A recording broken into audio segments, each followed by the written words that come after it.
We're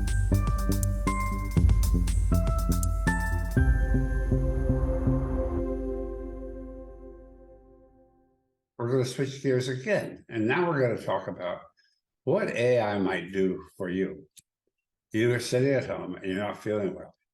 And you have a very particular set of problems.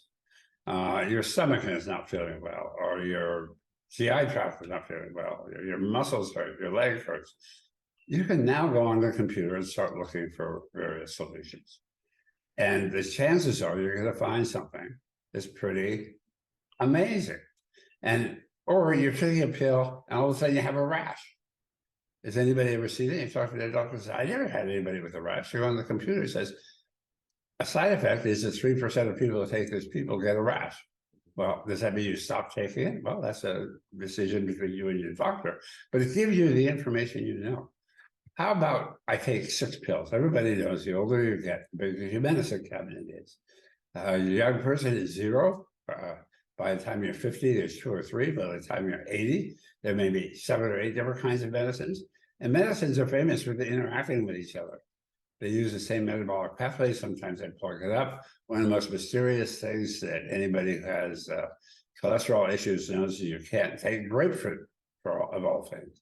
But there's a lot of stuff like that. Grapefruit has something in it that messes up with one of the enzymes. That means if you take the pill, you get an overdose of the pill. Well, how many interactions?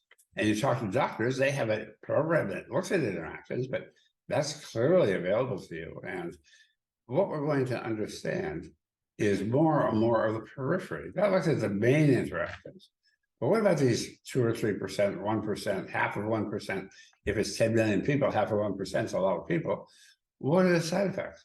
We're now thinking about COVID, trying to understand what it really did to the whole population.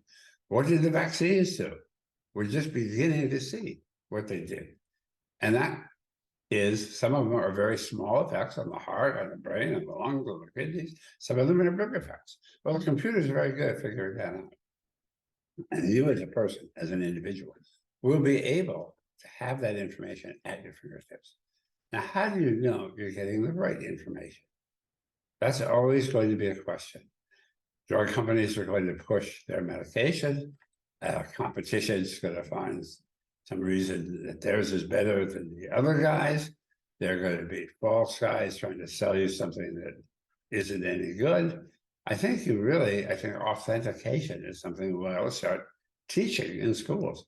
How can we as citizens use this vast amount of information that we're getting, whether it's for our own health or economic welfare, our car repair, you name it. How do you know what you're getting is authorized? And I can't give you the answer to that. I could tell you it is very important to examine the source. Just as when you get an email and it says your account is overdrawn, tell us more about it. You have to look at who sent you that. And usually it's a spam, it's not your bank. And if it's not your bank, then it's a spam. So those are simple kinds of things that each citizen needs to know. Will we all get that education? Well, that depends who you are, where you are, and we know that there's a deficit in our education system. There's one area that is probably not in health, but is of great concern to people, which is, will people be replaced by AI? And the answer is yes, of course, that's true. Let me give you one of the more obvious examples. Self-driving taxis.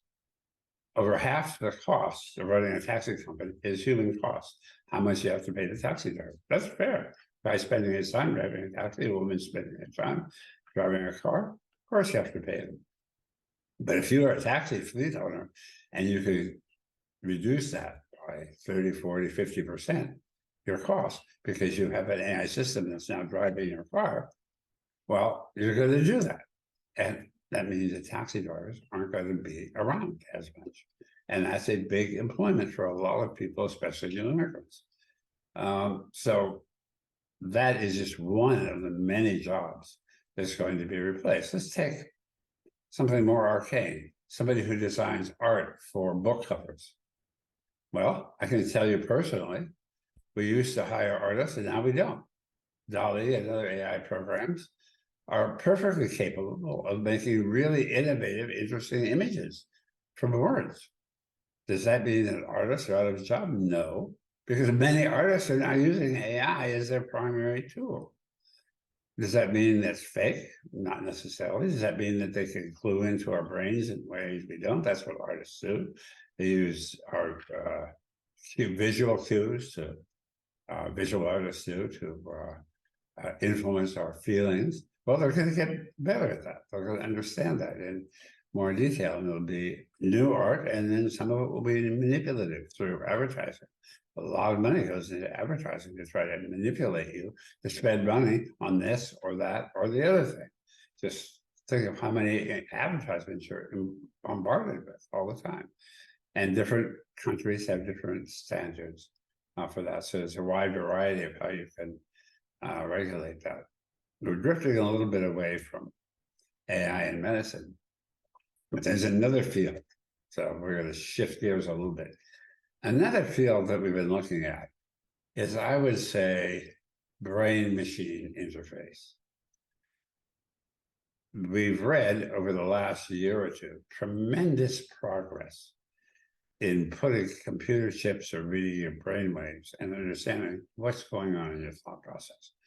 Just some of them are dramatic things. People put a chip in the brain and play a song, that signal comes out, and the song is pretty much interpretable. You can put chips into people's brains and they can think about saying something, and the computer will read the electronic signal before the words come out of the mouth, if they ever do. And it's not perfect, but it will be perfect, or it will be close to perfect. We're beginning to be able to read thoughts. Can we read them from outside the brain? Well, people are putting on very complicated systems of arrays on the brain to do that. For me, talk about something that works nicely today to help people. And that is attention deficit disorder. It turns out that when you concentrate, you make a certain kind of brainwave, and each person's a little bit different, but not very much. And you put on a headset, it's got a couple of leads here on your forehead, it's reading your brainwaves. You're watching a computer game, and the more the signal says you're concentrating, the easier it is to play the game. The rules change, allow you to navigate things better. And kids who play that game learn to concentrate. And that concentration is at least as good and maybe better than pills for children with attention deficit disorder. And we're now using that for a lot of other things. Military is using that, which they'll use anything to try to get improved concentration, improved performance from an armed forces person. But it's being used in military training, it's being used in schools that are specializing in children with attention deficit disorders. It's not perfect, but it's getting better. And so there's a whole degree of what's happening with brain-machine interface. Not only that, as happens in life, either you're born with an error or you have an accident or something happens and your brain is not fully connected to your body. Well, your brain may be sending a signal and then may be interrupted tomorrow. Well, we're using AI, and the more and more powerful the computers are, the more those interfaces are going to be understood. And by thought alone, we can now change the way our body functions. So we have things that pick up the signals, send them to electrically through other parts of your bodies to get your muscles to work. People are hoping that you can bypass a spinal cord injury and many other mind-machine interfaces. It's a fascinating area. And it's an area in which massive computer power of the kind that AI generates is going to be very useful. That's going to change a lot of people's lives, especially as a lot of people get older and are more infirm. Computers are going to be a godsend. The same is true for vision. We're writing a whole series now on vision. And the signal comes into the eye, goes to the brain, and we're beginning to decipher what you see with a chip in your brain, and pretty soon maybe with brain waves. Not only can we decipher, we're beginning to actually put information in the other way. Can we brainwash somebody? Can we actually put enough electricity or signals into somebody's brain to change what they think? Not only to read what they think, but to change what they think. You don't read very much about that, but I suspect that the more we decode how the brain is actually using through this massive computation, we'll be able to change people's beliefs and the way they think. And that is beginning to get scary. How would you like to have a big brother situation where all you do is go into a room, sit down, put a cap on your head, and all of a sudden you love whatever's around you? Well, that was Isaac Asimov's mule, which could change people's love by being near him. And Big Brother changing people's beliefs is to make it simpler. And I think it's not out of the realm of possibility. If you can read a brain, understand the signals, can you change that brain? People aren't writing about that. Science fiction writers have done it. But science fiction has a way of maybe being 20, 30 years or even more ahead of itself. But some of the things that we imagine can take place. And that is one of the consequences of what on one side looks like you're working on health, helping people with mental and physical disabilities get over them. On the other hand, and these are issues that are as old as humanities. A screwdriver is a tool undo a screw. It can be a weapon in somebody's hands. It can be a kitchen utensil to stir the soup.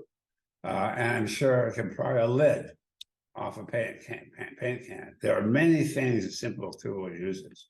We're tool users. AI is a tool. We're going to use it for everything that we humans like, whether it's for good, for bad, for money, or revenge, you name it, we will use it. And we've seen that. We know that. Those are things we know.